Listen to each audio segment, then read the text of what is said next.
2026 সালের ফেব্রুয়ারিতে বাংলাদেশের জাতীয় নির্বাচনের ঠিক পরপরই পশ্চিমবঙ্গের বিধানসভা নির্বাচন ঢাকা কলকাতা সম্পর্কের ভবিষ্যতের জন্য অত্যন্ত গুরুত্বপূর্ণ। পশ্চিমবঙ্গের 2026 সালে বিধানসভা নির্বাচনে টিএমসি বা বিজেপি যারাই জিতুক, বাংলাদেশের ভূ রাজনীতি, সীমান্ত নিরাপত্তা ও অর্থনৈতিক প্রেক্ষাপটে এক অভূতপূর্ব গুরুত্ব বহন করছে। 2026 সালের ডিসেম্বরে গঙ্গা জলবন্টন চুক্তির মেয়াদ শেষ হতে চলেছে। মমতা বন্দ্যোপাধ্যায় বরাবরই বাংলাদেশের সাথে জলবন্টনে পশ্চিমবঙ্গের স্বার্থকে প্রাধান্য দিয়ে আসছেন। অন্যদিকে বিজেপি ও শুভেন্দু অধিকারী কেন্দ্রের সাথে তাল মিলিয়ে ভিন্ন কৌশল নিতে পারেন। ঢাকার নীতি নির্ধারকদের কাছে জলবন্টন ইস্যুটি এখন জীবন মরণ সমস্যা। অন্যদিকে তিস্তা জলবন্টন চুক্তি এবং সীমান্ত সমস্যার সমাধানে মমতা বন্দ্যোপাধ্যায় অতীতে কিছুটা কঠোর অবস্থান নিলেও তিনি বাংলাদেশের বর্তমান সরকার বা আওয়ামী লীগ ঘরানার রাজনীতির সাথে একটি উষ্ণ সাংস্কৃতিক ও ঐতিহাসিক সম্পর্ক বজায় রাখেন। তিনি কেন্দ্র থেকে বিচ্ছিন্ন হয়েও বাংলাদেশের সাথে সরাসরি সম্পর্ক স্থাপনে বিশ্বাসী। মমতার জয় ঢাকা কলকাতা সাংস্কৃতিক বিনিময় ও বাণিজ্যিক সম্পর্কের ধারাবাহিকতা বজায় রাখবে বলে বিশেষজ্ঞদের মত। তবে তিস্তা জলবন্টন বাংলাদেশের কৃষির জন্য অপরিহার্য বিষয়। যে কোনো পক্ষই ক্ষমতায় আসুক, তাদের ওপর কেন্দ্র ও আন্তর্জাতিক চাপের বিষয়টি কিন্তু যথেষ্টই গুরুত্বপূর্ণ। বিজেপির জয় মানে পশ্চিমবঙ্গে বিজেপির কেন্দ্রীয় সরকার ঘনিষ্ঠ দলের শাসন।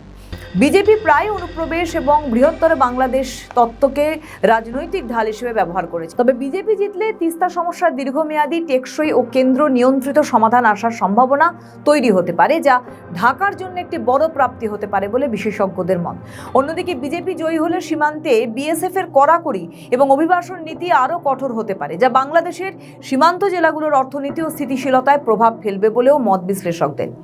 বঙ্গে মমতা বন্দ্যোপাধ্যায়ের শাসনকালে বাংলাদেশের সাথে এক ধরনের বাঙালি আবেগ ও বাণিজ্যিক সহজতর সম্পর্ক বজায় ছিল। তবে ঢাকার নতুন রাজনৈতিক পরিস্থিতির সাথে তিনি কিভাবে খাপ খাওয়ান তা নিয়ে কিন্তু জল্পনা তুঙ্গে। 2026 সালে ফেব্রুয়ারিতে বাংলাদেশের নতুন সরকার আসার পর পশ্চিমবঙ্গের নয়া সরকার সরাসরি সীমান্ত সম্পর্কের গতি প্রকৃতি নির্ধারণ করবে বলেই মত। মমতা বিরোধী বা মমতাপন্থী কোনো পক্ষ ক্ষমতায় থাকলে ঢাকার সাথে সম্পর্কের ধরন পাল্টে যেতে পারে বলে মত বিশ্লেষকদের।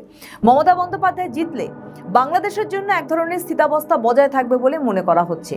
ঢাকার বিশ্লেষকদের মতে মমতা কেন্দ্রীয় সরকারের অনেক সিদ্ধান্তের ক্ষেত্রে বাধা হিসেবে কাজ করেন, যা অনেক সময় বাংলাদেশের জন্য দর কষাকষির সুযোগ তৈরি করে।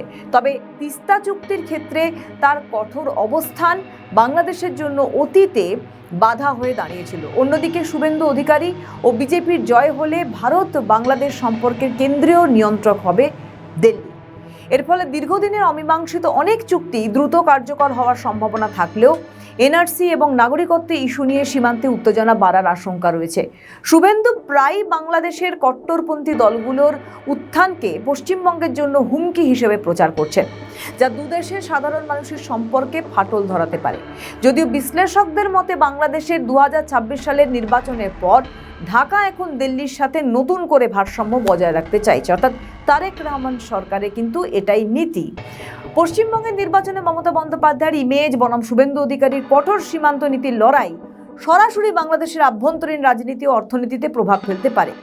তাই বঙ্গের ভোটযুদ্ধ এখন বাংলাদেশের কাছে নিছক প্রতিবেশী রাজ্যের নির্বাচন নয়, বরং নিজেদের ভবিষ্যতের এক বিশেষ অংশ। তবে সবটাই নির্ভর করছে চৌঠা মে নির্বাচনের ফলাফলের পর। আমাদের ভিডিও ভালো লাগলে লাইক ও শেয়ার করুন, কমেন্ট সেকশনে আপনাদের মতামত জানান। আরও ভিডিও পেতে আমাদের চ্যানেলটিকে সাবস্ক্রাইব করুন এবং প্রতি মুহূর্তে খবরের আপডেট পেতে প্রেস করুন বেল আইকন।